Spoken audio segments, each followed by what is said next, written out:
amen en amen. Voor jy gaan sit, kyk gou asseblief weer na die persoon langs jou en sê vir hom of haar, iets is op pad. Iets is op pad. En dan draai jy na die ander persoon langs jou en dan sê, sorry, jy was my tweede keuse, maar iets was op pad vir jou ook. Okay. Dan mag jy sitplek neem, baie dankie.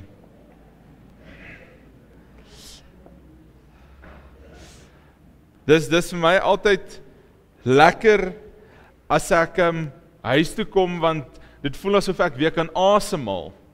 In die rand is dit maar snaaks en dis maar anderster, daar's maar baie meer mense, so daar's baie meer vrot asempies wat rondloop en allerhande snaakse reukies en geure wat daar uitkom. Maar hierso voel dit asof mense regtig nou net weer kan asemhaal en ek kom toe vanoggend en ek stap toe uit by die agterdeur en ek kyk toe net weer na die groen gras en ek kyk so 'n bietjie na die wolke en ek kyk so 'n bietjie na die lug en ek kyk net so 'n bietjie na hierdie mooi prentjie wat hier so voor my is. Dis nou nie Drakensberge en die Tafelberg en so aan nie, maar iets heel eenvoudigs wat toe nou net met my hart praat en ek besef toe hoe belangrik dit is om net weer so nou en dan 'n oomblik te vat en stil te word. En net 'n oomblik in te neem na wat besig is om plaas te vind in ons lewens. Wat 'n prioriteitelys het ek op hierdie oomblik in my lewe? Wat is nommer 1 waarin ek al my tyd, aandag en energie spandeer? Wat is nommer 2 en is dit in die regte volgorde? Is dit soos wat dit moet wees? Want ek wil vanoggend gou 'n bietjie gesels oor ons laerskoolse lese volhard en oorwin. En ek dink nie ons besef wat 'n ongelooflike woorde is dit net daai twee nie. Die N is maar net 'n koppelwoord, volhard en oorwin. Wat se lese en wat se spreekwyse ons eintlik daarvan kan toepas. En toe ek op laerskool was, het mense nie regtig die diepte daarvan verstaan nie, maar nou dat ek so 'n bietjie ouer is en ek met my eie skorrelgoed was en my eie wasgoed was en ek met my eie hemde stryk, nou besef ek ja, daar's 'n paar goeders wat moet gebeur hoor. As ek nie nou volhard nie, dan gaan ek met gekrekelde klere rondloop en as ek nie nou volhard nie, dan gaan ek vuil skorrelgoed hê en dan gaan dit nie lekker wees nie. So 'n paar weke later dan gaan ek dalk in die hospitaal beland want ek kan nie volhard om skorrelgoed te was nie. En so wil ek dit na ons geloofslewe net so 'n bietjie verbind. En my idee wat ek wil deel is, sodra ek volhard in geloof, sal Jesus sorg dat ek oorwin. Sodra ek net my deel doen en ek sê, Here, ek gaan 100% insit, weet jy wat doen God? Is dat hy kom ook en hy bring sy 100% en ewe skielik sit jy met iets wat jy nie gedink het moontlik gaan wees nie. En ek dog toe, Here, hier is 'n oorwinning wat besig is om te kom. Hier is 'n oorwinning wat besig is om my hart warm te maak en hier is 'n oorwinning wat besig is. Maar die voorwaarde is ek moet volhard. Die woord van die Here sê, nader tot my en ek sal tot jou nader. Dis nie 'n dalk in God se mindset nie. Dis nie 'n dalk in sy oë, jy moet eers soos 'n sirkusapie rondspring en tekeer gaan en so aan, en dan as jy 'n smile op God se gesig sit, dan gaan hy so 'n paar seëninge uitrol nie. Dis 'n belofte dat sodra ek nader kom aan hom, dan sal hy nader kom aan my. En wat hy bring is iets ongeloofliks. Hy bring oorwinning. Hy bring moontlikhede, hy bring voorsiening, alles wat hy is. So ek wil eers net gou 'n storie met u deel. En dit het nou onlangs plaasgevind verlede maand en ek het nie regtig ag gegee op dit nie totdat ek so 'n paar van die onderhoude begin kyk en die storie gaan so, NASA in Amerika het besluit om kontrakteurs te kry want hulle het nie meer die beste ingenieurs in die wêreld nie. Hulle het nie meer die standaard wat hulle gehad het so 'n paar jaar terug nie.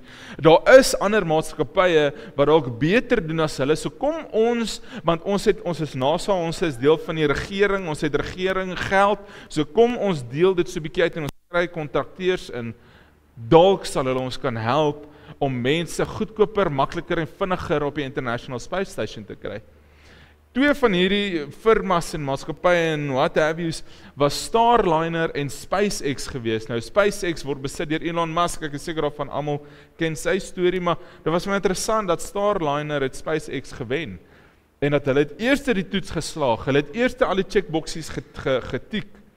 Hulle slaag toe al die toetse en hulle kry alles reg. En hulle besluit toe, dis nou tyd vir die volgende tree, ons moet nou mense in hierdie ruimtevaardigers sit, sodat hulle kan opgaan. NASA sê toe is reg. Klomp onderhoude en hulle kry toe 2 kandidate. Hierdie 2 kandidate was Suni Williams en Butch Wilmore gewees. Baie diep in hulle 60's. Ek dink net diep in hulle 60's. Hoekom is dit belangrik om dit te weet? So as jy oor 60 is, beteken dit nie dat jou tyd's verby en jy moet nou net terugsit en geniet nie. Daar's mense wat nog steeds ruimte toe gaan al is hulle 60. Ek wil vir jou sê dat jou werk's nog nie klaar nie. Daar's iets op pad. Daai volharding moet nog 'n bietjie plaasvind. So Suni en Butch besluit is reg, hulle gaan hierdie ding aanvaar en hulle is geskeduleer om vir 8 dae in ruimte te wees op hierdie International Space Station. Maar min het hulle geweet dat daar 'n probleem opduik met die ruimtevaardiger wat hulle opgevat het. En daar toe ek die artikels lees, het hulle klomp name gebruik en ek dog toe hulle vloek my in ander tale want hierdie name is net so lank en ek weet nie eers daar's sekere tipe letters wat so omgedraai word nie, maar anyway, daar's een of ander fout in pyp en lek en wat ek al gewees en hulle kon toe nie terugkom nie. Op dag 6 vertel hulle vir Suni en vir Butch dat hoorie so, daar's 'n fout, as julle terugkom, gaan julle doodbrand. Julle moet daar bly. Nog toe ek nie is reg, gee ons 'n tydlyn, hulle sê toe gee ons 'n maand, ons gaan kyk of ons dit uit kan vinger. 'n Maand kom en 'n maand gaan verby en hulle is nog nie terug nie. So word 1 maand 2 maande, so word dit 3 maande. En op die 5de Junie 2024 het hulle opgestyg en hulle is toe eers die 12de Maart 2025 terug. 8 dae het toe ongelooflik vinnig verander en 286 dae wat hulle daar bo moes bly. Politieke leiers het woorde rondgegooi soos abandoned, forgotten en ons weet nou nie regtig wat gaan aan nie en hierdie persoon wat gedink het of hierdie firma Starliner wat gedink het hulle gaan gou-gou deur die blokke spring en ons gaan vinnig al die boksies check, het toe hulle grootste vyand geword en gedink hier is like ons is te slim vir onsself. Nietemin hulle is veilig terug. Hulle moes natuurlik deur fisiese oefeninge gaan om weer te leer loop, weer te leer eet, weer te leer slaap. Want dink net gou in die ruimte, daar's glad nie gravitasie nie. So jy moet uit 'n strooitjie moet jy die hele tyd eet.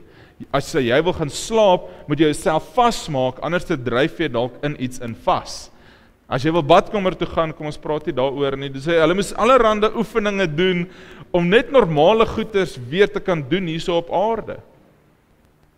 En so los hulle en hulle sê vir hulle moet eers deur hierdie oefeninge gaan en dan mag daar joernaliste kom om met hulle te kom praat en onderhoude voer en ek kyk toe een onderhoud wat hulle gevoer het met Butch Wilmore, dis nou die man wat opgegaan het en hulle vra hom toe hoe het hy dit reg gekry om psigies, emosioneel en fisies stabiel te bly. Hoe het hy nie sy kop verloor daarbo nie? Want onthou, hulle gee vir hom elke keer 'n deadline en dan skuif hulle dit aan. En dan skuif hulle dit aan. So jy voel naderhand abandoned van, hulle gaan ons hierbo los, hulle gaan ons hierbo vergeet. Hulle kan nie vir ons sê wanneer ons terugkom nie, so ek gaan dalk net vir die res van my lewe in 'n ruimte moet bly. Vir die res van my lewe gaan ek nou maar hierdie goeders moet eet en hierdie goeders moet doen, en al gesprekke wat ek kan voer in lewende in persoon is met Suni. Kan nie weer my vrou vashou nie. Kan nie uitgaan om te gaan braai nie. Kan nie uitgaan om vars lug in te asem nie. Kan nie die son op my vel voel nie. Dink net gegaan die omstandighede waarin hulle geleef het. Hulle vra toe vir hom, hoe jy dit reg gekry om nie jou kop te verloor nie. Sy antwoord skok my in my diepste wese. Ek word te bewoe toe ek hierdie antwoord hoor. Hy antwoord hulle heel eenvoudig, ek het elke week kerk toe gegaan.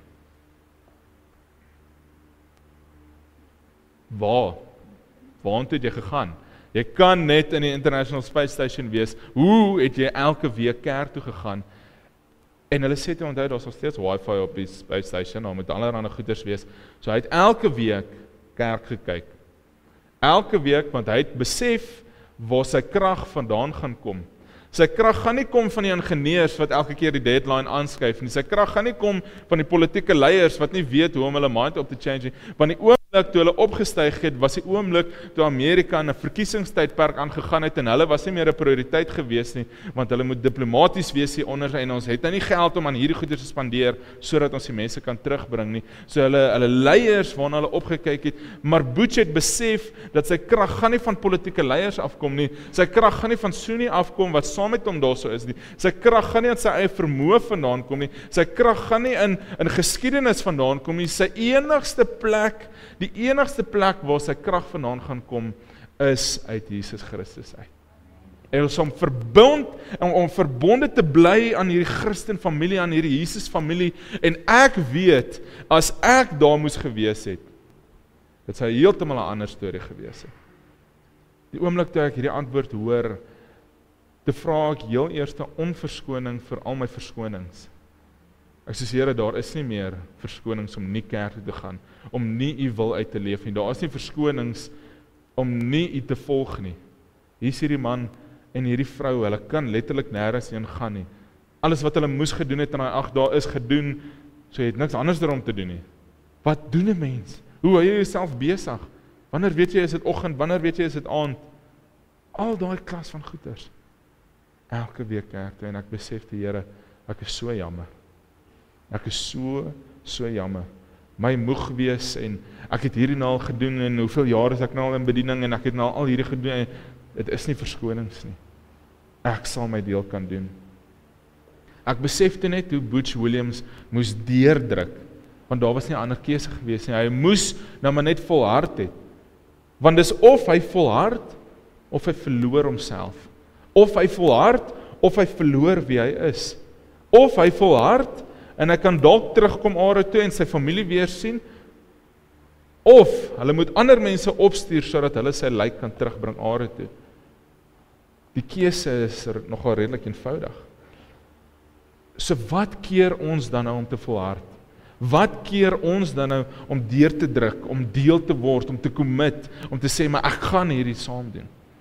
Ek gaan net oor 3 punte vinnig gesels, oor wat ons keer partykeer om te volhard. Nommer 1 is dat ons gemeenteleiers en ons pastore en ons dominees se aandag word afgetrek. Ons oorwin nie, want ons leiers is besig met allerlei klein nitty-gritty goeters. Hulle is so besig om vure net dood te slaan, dat hulle vergeet partykeer, hulle is die wat die vuur moet aansteek onder die gemeente, om die ander mense daar buitekant te gaan haal. Ons vergeet partykeer om die woord te gaan bedien, sodat ons mense kan leer, om die verlore siele daar buitekant terug te bring huis toe. Ons gemeenteleiers is besig met allerlei goeders. Gemeenteleiers, pastore is nie geroep om kerkrekeninge te betaal nie. Hulle is nie geroep om goeders oor te trek nie. Ons gemeenteleiers is nie geroep om herstelwerk te doen nie. Gemeenteleiers is nie geroep om seker te maak dat die klank reg is en dat dit hard genoeg is. Gemeenteleiers is nie geroep om sekere goeders uit te knip en so nie. Gemeenteleiers is geroep om die woord van God te verkondig aan die verlore siele daar buitekant. Maar ons is so besig met die dinge van die Here, dat ons vergeet van die dinge van die Here. En dit beteken dat ek en jy, wat hierso sit, het 'n taakie om te verrig. Ek en jy het 'n doel, het 'n ietsie wat ons na die tafel toe moet bring, om seker te maak dat hierdie kerk funksioneer. En vir my het dit my kop heeltemal oor my kop gegaan. Ek dink die Here, wat sê vir my, staaf dit vir my. En hy lig vir my Handelinge 6 vers 2 tot 4 uit. Hoor so 'n bietjie die konteks van die eerste kerk. Die apostels het die mense uitgedaag om alles te verkoop wat hulle het, vir die kerk te gee en die kerk gaan vir hulle sorg. Die kerk gaan na hulle kyk. Dink gou 'n bietjie in jou eie lewe, waar jy nou is. Jy met jou plaas, jou vee, jou besigheid, jou huis, jou kar, alles wat jy besit, verkoop jy gee alles vir die kerk en jy lewe beter af as wat jy geleef het. Dink net gou so 'n bietjie aan daai prentjie. Danie, jy praat nou groot nonsens hierso. Nee, ek doen nie. Dis hoe hulle geleef het. En ek dink met myself, mis ons dalk nie so 'n paar ander goeters nie. Mis ons dalk nie hierdie gejaag na materialistiese goeters, dat ons vergeet van die een wat alles vir ons moontlik maak nie. Nog die Here, maar hoe het dit gewerk? Ek verstaan nie. Dit het gewerk, want die gemeenteleiers het geweet waarvoor is hulle geroep. Handelinge 6 vers 2 tot 4. Die 12 roep toe al die gelowiges bymekaar en sê vir hulle, konteks rondom hierdie, soos wat die kerk groter geword het en daar meer mense is daar toe mans wat opgestaan en gesê, maar die kos wat ons deel onder mekaar is nie word nie regverdig verdeel nie. Ons moet seker maak en hulle gaan toe obviously na die apostels toe want hulle is die leiers. Hulle oorsien al hierdie goeters. En die apostels roep toe almal bymekaar. Ons as apostels behoort ons besig te hou met die verkondiging van die woord van God, nie met die verspreiding van kos nie. Medegelowiges, kies 7 mans onder julle wat daarvoor bekend is dat hulle vol van die Heilige Gees is en wysheid het. Ons sal hulle dan vir hierdie bediening aanstel. Ons sal dan ons tyd bestee aan gebed en 'n bediening van die woord. Ek love net hoe die Bybel kom en ek kom beskryf hierdie taak as 'n bediening. Jy dink dalk jy pak net pakkies sodat ons vir die minder bevoorregtes, maar dis jou bediening. Jy dink dalk jy sit net klank aan en jy maak seker die slides is aan, maar dis jou bediening. Dis vir jou gegee. Jy sit hierso met 'n droom in jou hart, 'n visie in jou gedagtes, hoe jy dalk so 'n paar goeders wil aanpak, hoe jy dalk by die kerk wil help. Is dit nie tyd om vir die pastoor te vra, pastoor, waarmee kan ek help nie? Pastoor, ek het hierdie talente, hierdie goeders, hoe kan ek dit gebruik om die kerk te bou? Dit beteken ek en jy het 'n taakie en 'n doel wat ons moet dien hierso by hierdie gemeente. Jy is nie geroep om die banke vol te sit nie, jy is geroep om die banke vol te maak. Ons moet nie bekommer wees oor is dit te koud in die kerk, is die klank te hard nie. Ons moet bekommerd wees dat daar 'n oop sitplek langs jou is. Ons moet bekommerd wees dat Hartbeesfontein het 'n populasie van 1426 mense. Waar is hulle almal? Hoekom sit hulle nie langs jou nie? Ek het geskrik toe ek hierdie statistieke gaan opsoek. Is daar regtig 1426 mense in hierdie dorpie. Ek sien dalk 10 van hulle op 'n dag, of dalk so 'n paar. Waar is al hierdie mense? Ons moet hierdie banke vol maak. Die tyd is nou. Jy is geroep om die pastoor te bel om te kan sê, pastoor, hoe kan ek help? Wat kan ek doen? Waar kan ek betrokke raak? Kan ek help? Dit is baie maklik om vir die pastoor te wag en te sê, ja maar okay, doen ietsie en ek sal dit bywoon. In plaas van doen ietsie, kom ek kyk hoe ek kan help. Dit is moeilik. En dan bring dit my na punt nommer 2 toe, is dat die rede hoekom ons nie altyd wil help en altyd wil daar wees nie, is ons is baie besig. 'n Maat, as ek vir jou kan sê hoeveel keer ek daai woord hoor in 'n dag, ek is besig, dan wil ek 'n kat kraam. Jy is nie besig nie. Want ons verwar so bietjie besig wees met produktief wees. Ons verwar so bietjie besig wees en gaan en ek moet hierdie mense gaan sien en ek moet soontoe gaan en ek het hierdie projek wat ek moet aanpak en ek moet gaan koffie hierso en ons moet gaan saai daarso en ons moet met produktief wees. Want baie keer dan dink ons hier sal ek kyk, ek is besig, ek moet baie goed wees.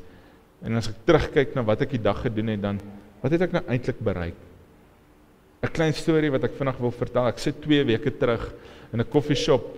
Hulle het my uitgenooi vir 'n vergadering en hier sit nou klomp formidabele mans hierso om hierdie tafels, ons gemeenteleiers en besigheidseienaars en die een ry hierdie kar en daai een ry daai kar en hierdie besit daai en hierdie besit daai en ek sê daar ek doen net die tieners. Ek doen net die jeug, maar okay, ons sit daarso.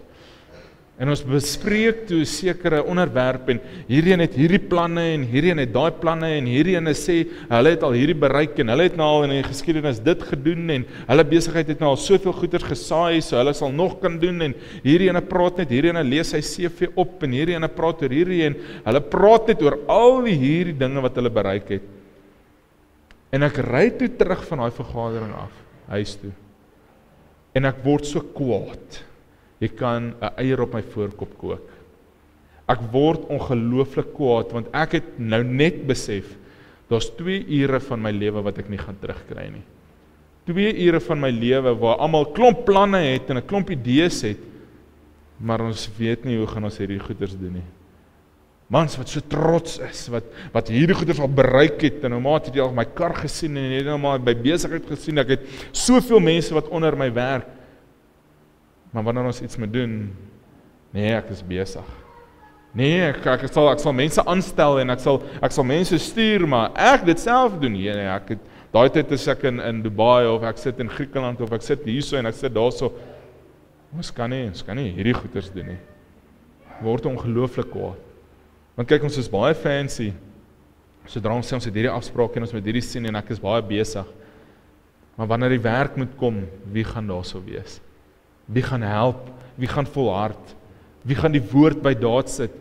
Kyk, want geloof is baie nice, maar sonder dade, wat sê die woord, is dit dood. Geloof beteken dan niks, as ek nie dade by dit gaan sit nie. Openbaring 3 vers 15 sê dat ek ken jou handel en wandel. Ek weet dat jy nie koud of warm is nie. Was jy tog maar net koud of warm, maar omdat jy so lou warm is, nie warm nie en ook nie koud nie, is ek op die punt om jy uit my mond uit te spoeg.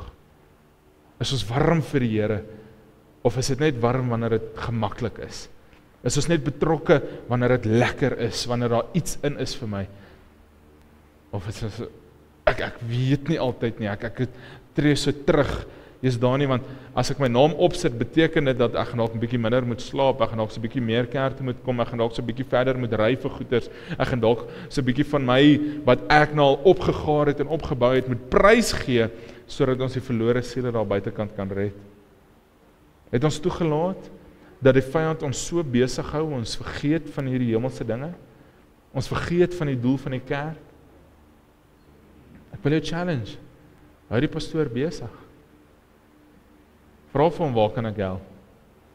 Waar kan ek van jou besig vat, en dit my besig maak?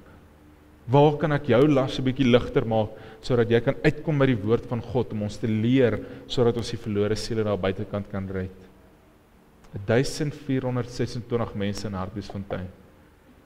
Hoe kan ons hulle hierso uitkry? Hoe kan ons seker maak hulle verhouding met Jesus is reg? Hoe kan ons hulle gaan opbou en gaan ondersteun? Nou kom ek by die laaste punt, en hiermee wil ek eintlik half uitdaag en jou net so 'n bietjie 'n wortel voor die neus gooi. Want my laaste punt is, nadat ons volhard het in ons geloof, sal ons oorwin. Daar is 'n beloning wat wag vir jou. Hebreërs 10 vers 32 en 36. En ek wil gou dit net in plain Afrikaans vir jou lees. Doen gou 'n bietjie wat hierdie verse vir jou sê. Dink terug aan die mooi tye. Die vroeë tye toe God se lig vir die eerste keer in julle lewens geskyn het. Onthou hoe julle ten spyte van al die opofferings en lyding volhard het. Party van julle was blootgestel aan openbare bespotting. Ander weer het hulle vereenselwig met die wat so behandel is.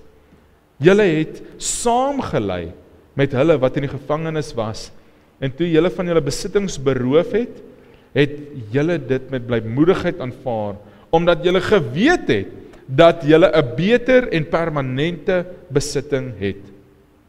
Moenie hierdie vertroue in God deur julle vingers laat glip nie. Dit hou vir julle 'n groot beloning in. Wat julle nodig het, is om te volhard, sodat julle kan voortgaan om God se wil te gehoorsaam. Dan sal julle ontvang wat God beloof het. Romeine 5 vers 5 sê, en hierdie toekomsverwagting sal ons nie teleurstel nie, want ons weet hoe lief God ons het. Hy het sy liefde mos in ons harte uitgestort deur sy Heilige Gees wat hy aan ons gegee het. Butch Wilmore het 'n besluit gehad toe hy in ruimte was. Moet ek volhard en deurdruk of moet ek opgee? Sy getuienis is baie sterker nou. Want hy het nou die platforms, hy het nou die mense, hy het nou die aansien. En weet jy wat doen hy? Hy vat al daai eer en heerlikheid en hy channel dit net so terug na God toe. Hy gee dit net so terug vir God, want hy weet, dis God wat hom deurgedraai het, hy moes net volhard het, hy moes net deurgedruk het, hy moes net gesê het, maar dis nie meer ek wat lewe nie, maar dis nou Christus, wat deur my gaan lewe, daar's mense wat my getuienis gaan hoor, en hulle harte gaan omgedraai word, deur dit waardeur ek gegaan het, daar's mense in permanente isolasie, wat nie eers weet hulle is in isolasie nie, wat hierdie nodig het om te hoor, kerk, kom ons nooi daai mense uit, hulle moet hier uitkom, daar's 'n beloning wat wag. Daar's 'n toekomsverwagting wat vir my en jy moet opgewonde maak. En sê, ja, dit is moeiliker om vroeër op te staan. Ja, dit is moeiliker om my deel te doen. Ja, dit is moeiliker want ons is almal besig en ons het skedules en ons het afsprake en ons het al die goed wat ons moet doen, maar daar's 'n beloning wat wag. Daar's 'n hemelse beloning wat aan ons toevertrou word. Jou bediening is nie net jou bediening nie. Dis God se bediening wat hy vir jou gegee het, wat jy eendag voor rekenskap gaan moet gee. Daar is 'n verwagting vir die toekoms. Dit mag dalk donker en hulpeloos nou lyk. As ek die nuus volg, raak ek ook baie kwaad. Ons politieke leiers is besig met allerlei planne en hulle beklei alweer net soos wat hulle gedoen het en hulle dreig om ons grond weg te vat en Donald Trump kom en hy wil ook 'n vinger in die paai sit en hy onttrek miljoene dollars en ons politieke leiers raak in opstand en dan sien ek op Facebook hoe boere toegesluit word omdat hulle buitelanders het wat vir hulle werk en hoe die boer so verleë lyk en daar's niks wat hy daaraan kan doen nie en hoe sy vrou voor ingelaai word in die bakkie en hy moet agterin klim terwyl sy kinders kyk hoe hulle weggery word. Hulle moet net oorleef, hulle wil net werk. Dan skree ek sodra ek na hierdie goeters kyk en ek hoor die nuusberigte en daar ons belasting gaan nou weer opgaan en ek verstaan nie al hierdie dinge nie. Ek weet nie wat gaan gebeur nie. Here, ek is nou eers maar 25, moet ek 'n toekoms nou hierso bou? Of moet ek maar soos die 70,000 ander Afrikaners maak en vlug? Want daar's iets beter daar buitekant kerk, kan ek vir jou sê, nee. As God jou geroep het om hierso te wees, dan het jy 'n taak om te verrig. As jy weghardloop hierso, gaan jy weghardloop daarso ook. Daarmee wil ek nie vir jou sê, ons moet nou almal kom en ons moet nou kom fight en ons moet nou mekaar opwek en ons moet, hoekom? God het klaar vir ons die oorwinning gegee. Daar's 'n beloning op pad. Weet jy wat moet ek en jy doen? Ons moet net volhard. Wil partykeer soos Dawid net uitskree en sê, waar sal ons hulp vandaan kom? Sal my hulp van die gewere afkom wat in my kluis lê? Van die bokse ammunisies wat ek bære? Sal my hulp van my sekuriteitskamer afkom? Nee. My hulp kom van die Here wat hemel en aarde gemaak het. Hy wat was, hy wat is, hy wat altyd sal wees. Hy wat die Alfa is, hy wat die Omega is. Hy wat die hele heelal in sy hand vashou. Hy wat besluit wie in die oggende opstaan en wie gaan nie in die oggende opstaan nie. Hy wat al die magte in die palm van sy hand, hy wat die sterre in die hemel gehang het. Hy wat seker maak die son skyn en die maan kom op. Hy wat seker maak dat ek het 'n huis om in te bly. Hy wat kom en kom voorsien. Ek sal my vertroue en my hulp eerder in hom sit, as enige ander politieke leier, as enige ander ding wat ek dalk vir myself kan koop, as enige ander mens of persoon, of dalk in myself. My hulp gaan nie uit myself uitkom nie, my hulp kom van die Here af. Hy is die een wat die oorwinning vir my sal voorsien, sal bevestig. Geen raad waarin ek besit, geen mense nie. Ek en jy moet net volhard. En ons moet mekaar dra, ons moet mekaar optel, en ons moet mekaar herinner aan wat God al vir ons gedoen het. Want partykeer vergeet ons, aan hierdie groot wonderwerke. Dink 'n bietjie terug, waarvoor het jy gebid 5 jaar terug? Is dit dalk nou klein, in vergelyking met waarvoor jy nou bid? Herinner mekaar aan daai voorsiening en daai beloftes. Kom ons volhard, want ons sal die oorwinning dan kry. Sit net so, maak toe die oë en kom ek bid vir ons. Jesus, baie dankie. Here, vir 'n gemeente soos hierdie wat regtig net mekaar wil dra, wat regtig lief is vir mekaar. Here, 'n gemeente gekies deur God vir 'n tyd soos hierdie. 'n Gemeente wat 'n standpunt wil inneem en wil sê daar's 'n beter manier van doen. en sy naam is Jesus Christus. Here, help ons dat ons mekaar sal sterk maak om te oorwin. Here, mekaar sal herinner om te volhard. Daardeur sal ons die oorwinning behaal. Here, seën ons elkeen nou vir die res van hierdie week. Here, mag ons met 'n ander prioriteitslys hierdie week aanpak. Mag ons met 'n ander siening hierdie week aanpak. Wanneer ons die normale mense in ons lewens net sien, mag ons hulle sien deur U lens. Wanneer ons werk, wanneer ons daaglikse taakies aanpak, mag ons volhard daarin. Here, en dan so deur die oorwinning behaal wat U vir ons beloof. Seën ons, dis my gebed in Jesus se naam. Amen. Amen.